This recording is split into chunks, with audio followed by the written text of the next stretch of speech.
दोस्तों, यदि हम अपनी सोच को बदलें तो हमारा सारा जीवन बदल सकता है। यह बात आज हम एक बुद्ध कहानी के माध्यम से समझेंगे। किसी नगर में एक चोर रहा करता था। 16 वर्षीय उसका लड़का भी था। जब चोर बूढ़ा हो गया तो अपने बेटे को भी चोरी की विद्या सिखाने लगा। कुछ ही दिनों में वह लड़का चोरी विद्या में प्रवीण हो गया। दोनों बाप बेटे आराम से जीवन व्यतीत करने लगे। एक दिन चोर ने अपने बेटे से कहा, देखो बेटा, साधु संतों की बात कभी नहीं सुननी चाहिए।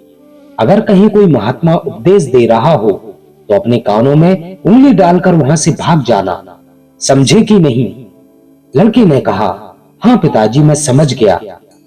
एक दिन उस लड़के के मन में विचार आया कि आज क्यों ना मैं राजा के घर पर ही हाथ साफ कर लूं। ऐसा सोचकर वह राजा के महल की ओर चल पड़ा। थोड़ी दूर जाने के बाद उसने देखा कि रास्ते के बगल में कुछ लोग एकत्रित होकर खड़े हैं। उसने आते हुए एक व्यक्ति से पूछा, उस स्थान पर इतने लोग एकत्रित क्यों हुए हैं? उस व्यक्ति ने उत्तर दिया कि वहां पर एक बहुत ही प्रसिद्ध महात्मा बुद्ध उपदेश दे रहे हैं। उस व्यक्ति की बात को सुनकर उस चोर के बेटे का माथा ठनका और वह सोचने लगा कि इनका उपदेश मैं नहीं सुनूंगा। ऐसा सोचकर उसने अपने कानों में उंगली डाली और वहां से भाग निकला। जैसे वह भीड़ के निकट पहुंचा कि एक पत्थर की ठोकर लगी और वह गिर गया।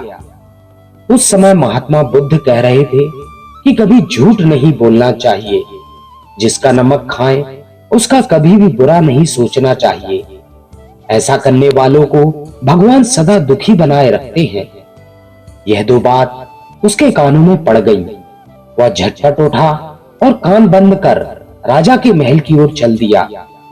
कुछ समय बाद वह चोर राजा के महल में पहुंच गया। वहां पहुंचकर जैसे ही उसने अंदर जाने की कोशिश की, उसे वहां बैठे एक पहरेदार ने रोक दिया और कहा, कहां जा रहे हो? तुम कौन हो? उस चोर को महात्मा बुद्ध के वह उपदेश याद आ गए कि कभी झूठ नहीं बोलना चाहिए। चोर ने सोचा, आज सच ही बोलकर देख लेता हूं। उसने उत्तर दिया, मैं एक चोर हूं और आज मैं इस महल में चोरी करने आया हूं। पहरेदार को उस चोर की बातों पर यकीन नहीं हुआ। उसने सोचा कि यह राजमहल का कोई नौकर होगा जो मेरे साथ मजाक कर रहा है।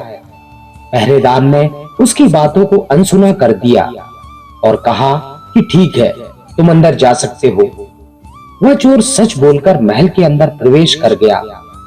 वह चोर राजमहल में इधर उधर भटक ही रहा था कि तभी उसकी नजर एक कमरे पर पड़ी। उसने देखा कि उस कमरे में ढेर सारा पैसा और जेवर रखा हुआ था। यह देखकर उसका मन खुशी से भर गया और उस चोर ने बिना देर किए वहां पर जितना भी पैसा था एक थैली में भर लिया और दूसरे कमरे की ओर बढ़ चला। अगला कमरा एक रसोई घर था। वहां पर कई प्रकार के भोजन रखे हुए थे और भोजन को देखकर उस चोर को भी भूख लग गई।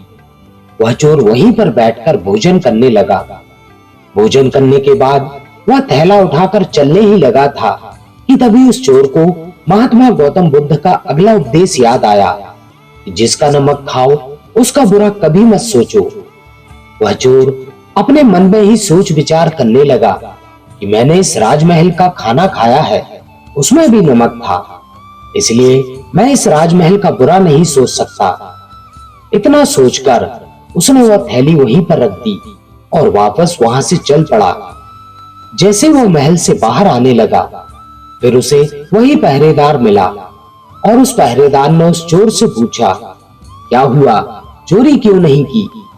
उस चोर ने जवाब देते हुए कहा, देखिए, जिसका नमक खाया है मैं उसका बुरा नहीं सोच सकता। मैंने राजा का नमक खाया है, इसलिए चोरी का माल मैं वहीं वापस रखकर आया हूं, उस रसोई घर में। इतना कहकर वह वहां से आगे चल पड़ा। उधर रसोइयों ने शोर मचाया कि वह चोर भागा जा रहा है, उसे पकड़ो। पहरेदारों ने तुरंत उस चोर को पकड़ लिया और राज दरबार में उपस्थित किया। राजा ने उस चोर से कहा कि जब तुमने यहां से चोरी कर ही ली थी तो उस थैले को तुमने रसोई घर में क्यों छोड़ा? राजा के पूछने पर उस चोर ने बताया कि एक महात्मा के द्वारा दिए गए उपदेश के मुताबिक मैंने पहरेदार के पूछने पर अपने आप को चोर बताया, क्योंकि मैं चोरी करने ही आया था। आपका धन चुराया, लेकिन आपका भोजन भी किया जिसमें नमक मिला हुआ था। और तभी मुझे उस महात्मा की दूसरी बात भी याद आ गई कि जिसका नमक खाया है उसका बुरा कभी नहीं करना चाहिए। इसलिए उस चोरी किए हुए सामान को मैं वहीं पर रसोई घर में रख दिया और वहां से खाली हाथ यूं ही चल पड़ा। इसके उत्तर पर राजा बहुत खुश हुआ और उसे अपने दरबार में एक नौकरी दे दी। वह चोर जब 2-4 दिनों तक अपने घर नहीं गया तो उसके बूढ़े पिता को बड़ी चिंता होने लगी। उन्हें डर सताने लगा कि कहीं मेरे बेटे को किसी ने पकड़ तो नहीं लिया। लेकिन 4 दिनों के बाद जब वह लड़का अपने बूढ़े पिता से मिलने आया, अपने बेटे को अच्छे वस्त्रों में देखकर उसका बूढ़ा पिता अचंभित रह गया और कहा, बेटा यह सब क्या है? इस पर उस लड़के ने जवाब दिया, पिताजी आप तो कहते थे कि किसी भी साधु संत की बातों को नहीं सुनना चाहिए, लेकिन मैंने एक महात्मा की बात सुनी और उसी के मुताबिक काम किया, तो देखिए सच्चाई का फल। मुझे राज दरबार में एक अच्छी नौकरी मिल गई। अब मैं शान से कह सकता हूँ कि मैं राजमहल में काम करता हूँ। बेटी की इस बात को सुनकर उस बूढ़े व्यक्ति को भी अपनी गलती का एहसास हो गया और उसने अपने बेटे को गले से लगा लिया। तो दोस्तों, यह कहानी हमें सिखाती है कि हालात कुछ भी हो, लेकिन आपको कभी भी झूठ नहीं कहना चाहिए।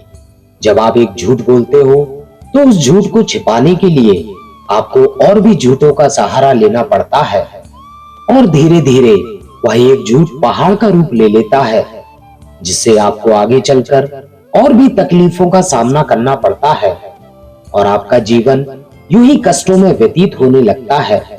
और फिर हम यह सोचते हैं कि हमारे साथ ही ऐसा क्यों हो रहा है, जबकि हम अपनी गलतियों पर कभी ध्यान ही नहीं देते। और जैसा कि महात्मा बुद्ध ने दूसरा उपदेश दिया था कि आपने जिसका नमक खाया है उसका कभी भी बुरा मत सोचो, क्योंकि दोस्तों जब आप किसी का बुरा करते हो तो वह बुरा आप अपने लिए कर रहे होते हो, क्योंकि इस ब्रह्मांड का एक नियम है, जब आप किसी को कुछ देते हो तो बदले में वह चीज आपको वापस जरूर मिलती है। तो इसलिए अगर आप अपना बुरा नहीं करना चाहते तो कभी भी किसी के बारे में बुरा मत सोचिए और ना ही कभी बुरा कीजिए। तो दोस्तों, इस कहानी के आखिर में ये अच्छाई का फल हमेशा अच्छा ही मिलता है, इसलिए कभी भी किसी के साथ बुरा ना करें और हमेशा अच्छाई का साथ दें। अगर आप किसी के साथ अच्छा करते हैं तो बदले में दोस्तों आपको भी अच्छाई ही मिलेगी। तो दोस्तों, उम्मीद करता हूं कि आपने आज की इस वीडियो से जरूर कुछ ना कुछ अच्छा सीखा होगा। तो वीडियो को लाइक व शेयर जरूर करें। साथ ही जो भी मित्र हमारे चैनल पर नए हैं वे चैनल को सब्सक्राइब जरूर करें और बेल आइकन प्रेस करके ऑल करें, ताकि आगे आने वाली वीडियोस की नोटिफिकेशन आपको समय पर मिलती रहे। तो दोस्तों, इस वीडियो में बस इतना ही। मिलते हैं ऐसे ही किसी अन्य ज्ञानवर्धक वीडियो में। तब तक अपना ख्याल रखें। नमो बुद्धाय।